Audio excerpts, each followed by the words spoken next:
if an urban planner or a developer wants to make Mumbai into a Shanghai, there is this entire nation with an ethos, with a soul, with a thought process, with a poor, urban poor living in a certain manner. I went to Shanghai and talked to his main planner, and he had this red pen. He took that red pen, he draw a circle, he tuck, these guys go here, this person will come here. Now that may work there and may be a good idea of development, but I don't think so. In a democracy, the people's thought has to be taken. You have to involve them. Community engagement has to take place before development takes place. So I sometimes am very afraid that all these foreign consultants and all these bureaucrats who don't understand in India are going to come and mess up this country. I look at the skyscrapers there, and I used to be very interested in planning of tall buildings. I am also an advisor to the Council on Tall Building and Urban Habitat of Chicago. And I look at one skyscraper, and that skyscraper, you can put him in New York, you can put it in Singapore, you can put it in Istanbul, you can put it in Shanghai, and that same box made of glass is then put in India. Where is the context? Where is the weather? Where is the sun? Do you put balconies in India or not? The whole architecture, the whole development, the whole infrastructure cannot be copied from one city to another. Every city has its own unique characteristics, and the entire development, the entire planning needs to take that into consideration. Mumbai is a unique place, and it is to grow in a unique manner. Yeah, I actually want to add to that. I don't want to rebut him. I agree, because when you go to Europe or when you go to any country in Europe, I recently met a few people in Europe who said, you know, Europe and Shanghai has begun to look the same. So we are unique in our handicrafts, in our culture, in our little fishing villages, which I think we need to celebrate. Heritage. Absolutely, which is the point I'm making. You know, the little fishing villages, the characteristic of Bombay, you don't come to Bombay and feel that you're in any other vending machine, skyscraper country of the world. So we need to actually begin to feel proud of who we are. Having said so, we can't ignore the fact that, you know, we are struggling with the democratic consensus of eviction of slums due to political powers wanting vote banks. We need to understand that to have development, there has to be a hardline approach. We need to have infrastructure to promote becoming a globalized country, city. Because, you know, when you look at Shanghai, since the debate is about Shanghai, you have to see the fact that it gets a lot of support from China, from its center. Bombay gets absolutely very little. I mean, the center has very little to spare. And whatever progress in industry that is happening in Bombay happens because of the residents of Bombay. So there isn't real progress. And when you look at, I came to Bombay 17 years ago, and when I see Bombay of today, you see very little infrastructure growth, metamorphosis, change. In fact, you see a lot more negative points. So I'm 100% one of the patriots who believes in progress and in withholding handicrafts, heritage. I've written 2 books on handicrafts. So I know what you're saying and I laud it, but I still feel we do need to move on. And I would kindly, sorry. Yeah, please go ahead. Yeah. We need to take the best global practices. There's no question. We are not trying to become a ghetto and not take ideas from all over the world. We need the best global practices. But let's understand that Indian culture is the only one which actually had books on urban planning. We had Sthapatya Veda, a complete Veda on urban planning which designed all the roads, the grids, the water lines, the pipelines, the drainages, which saw in Mohenjo-daro and the Harappa. So we have completely lost this knowledge which was purely Indian. And I went to JJ College and tried to ask them, do they teach you Indian architecture? He said, no, we are not taught ancient architecture, we are taught about Roman and Greek architecture, which is strange. We had this knowledge, we have a repository of knowledge which is not there in anywhere. The most important point that I wanted to make was that the 73rd and the 74th Amendment was passed in 1991 by Rajiv Gandhi. And the 73rd Amendment and 74th both were for decentralization of power and bringing in power back to the people. The 73rd Amendment for rural India was converted into a law called the Panchayati Raj law. And today villages are much better governed in compared to what it was done. But the 74th Amendment for urban planning, there is no law. I drafted a law called the Nagar Raj Bill, which was an urban parallel to the Panchayati Raj. But none of the governments have taken it. That is the decentralization process. I went and met who's Ratnakar Gaikwad, who was the chief secretary, and at that time MMRDA chairman. And I told him, what do you bureaucrats understand about planning? I mean, you go to one foreign country, you like the thing, you call his architect and tell him to design Mumbai. It's ridiculous. So he said, I said, where is the mechanism? Where is the institutional process to engage the people? What they want, how they want. तो बोला वो पान वाले को क्या मालूम? So I told him that pan wala probably knows much more than you where the parking should be, where the road should be, and how it should be done. So, is this your city? Is it the people's Mumbai, or is it the Mumbai of some bureaucrats who don't understand this city? So, I believe, let me just say this, that I believe that if Mumbai has to be developed, then it has to take the best global practices, marry it with the Indian knowledge system, and with the help of the local people there, create an institutional mechanism by which you can hear them before planning. Thank you, sir. Now, I would like to come to you. No, it's fine. I think it's very spontaneous, and that's the way it is supposed to be, I'm sure. See, I'll use a little bit of Mumbai Hindi. You know, neither is my English very good, nor my Hindi or Marathi very good, so I'm equally bad in all of them. Yeah. So now, 4-5 दिन पहले, आप तो हिंदी समझते हैं, और मेरी Hindi try कर दीजिए. ऐसी बात कर रहे थे, यार बम्बई का शंघाई बनना क्या हो गया? बोला अभी देखो बड़ा बड़ा 17 किलोमीटर 18 किलोमीटर का फ्रीवे आ गया ना, तो शंघाई नहीं तो क्या? I said, हाँ एक बात है. And then he showed me, अरे आज सुबह का टाइम्स ऑफ इंडिया नहीं देखा? उसमें इतना ऊंचा एक अपार्टमेंट कॉम्प्लेक्स है, लोधा ग्रुप या ऐसा कोई ग्रुप है, साहब ये तो शंघाई है, और क्या चाहिए आपको? मैंने कहा यार ये पूरा शंघाई नहीं है. वो बोलता है आपको पूरा बम्बई शंघाई बनाने का है, पागल है क्या? फिर हमारा गणपति विसर्जन कैसा होएगा, हमारा माउंट मोरी कैसा होएगा?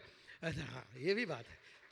Now, my dear friends, the moral of the story is we want Shanghais, we want Londons. You go to Oxford Street in London, which I went. I mean, look, don't get me wrong, I'm a desi, I'm a pakka desi. But when I went to Oxford Street for the first time many years ago, I said, "Arey, ye to Mumbai hai yaar, double decker mein baith gaya, chalo ja rahe hain."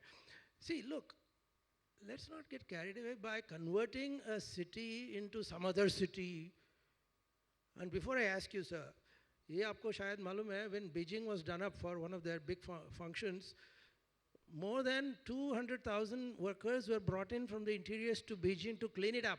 And they were ordered to leave that city within 24 hours because the functions they were going to hold would be marred by the unsightly scene of all the workers still hanging around. साफ कर दिया, चलो भागो, गांव भागो, हमको शहर में मौज बनाना है. Is that what we want? I am not so sure. What do you think? Well, living in Bombay, you really need to enjoy the chaos over here. It's unique. If you compare Mumbai to Shanghai, if you compare Mumbai to London, we need to understand one fact that both these places, the way people are controlled, is a very different format. India is a completely different format. Our democracy is completely different. Even though there are a couple of countries who are democratic, but the way we are run is completely different. We can't compare Mumbai to Shanghai because in Shanghai, the infrastructure is made first and then the development happens. The rest of the development happens. In Mumbai, it's vice versa. We start living first and then the development of the infrastructure takes place. It's the opposite. But if you compare these three cities, what I would like to comment is, if you try to look out at the happiness quotient, I think people say that Bhutan has got the highest happiness index, but amongst these three countries, the highest happiness index is in Mumbai. Irrespective of the chaos, irrespective of the chaos, irrespective of the problems, irrespective of the giving of galis to the government, to the politicians, to the bureaucrats, still there is a fantastic happiness quotient in Mumbai. At the same time, the kind of lifestyle that we lead in Mumbai, the whole world is jealous of that. They don't understand what is a joint family. They don't understand what is get-togethers, friends coming together, relatives coming together. In Mumbai, if a man dies, they don't have to keep him in a freezer for 15 days for all the friends and relatives to come together on a holiday. which is convenient to them, and then bury the man. So I think that India is a different country, it's a different culture, it's a different bank of emotions. We need to enjoy all that with all the problems. I think for the next 7 generations, if I'm allowed to be born again, it will never be a Shanghai or it will never be a London. It will always be India and Mumbai. Thank you. Now, before I move, you want to say something? Yeah, I just want to say we are all on the same page. We are all agreeing on the fact that India and Bombay especially has a soul, it has a heart, it has, we are all living here. But you know, we are all sitting in the Leela Palace Hotel, and we're all drinking coffee from porcelain cups. We seem to forget an important point which Mayank and I discussed, that you know, the rich are getting richer, and the Lodhas are building this big Shanghai-like apartments. And my bai doesn't even have water to drink, forget bathe. So there is a certain progression of a problem which we can't ignore.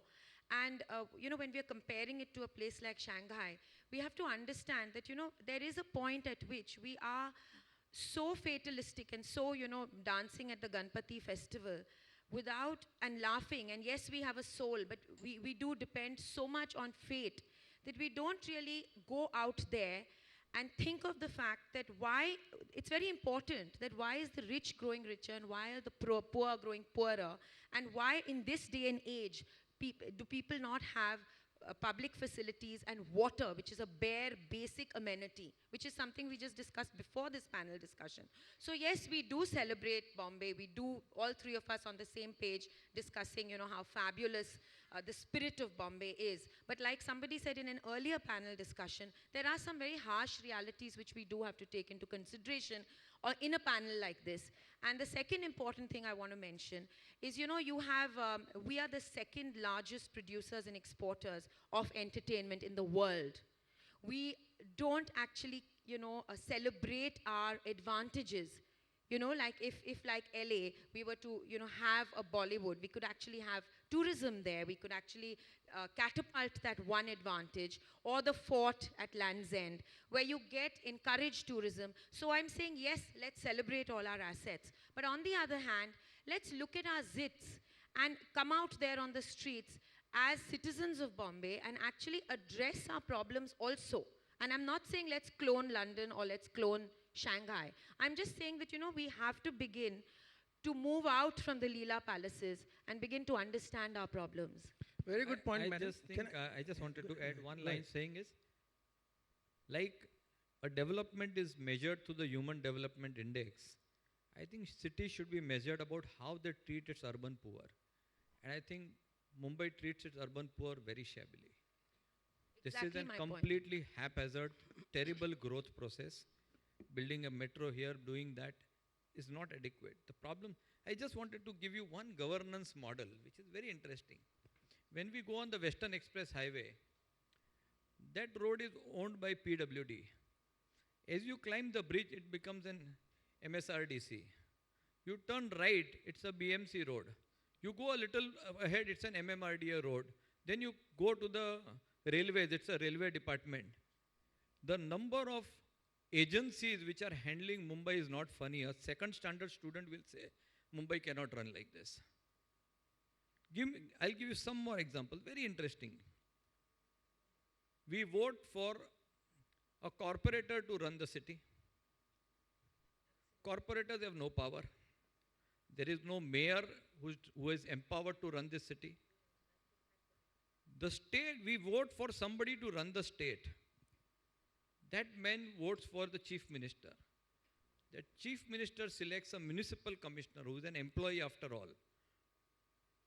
And that municipal commissioner runs our city. And the people whom we elect to run the city does not run the city. The people we elect to run the state selects one person who runs the city. When we were attacked, when Taj was attacked on 26/11, nobody came in front of us to respond. A Johnny Joseph, who's Johnny Joseph?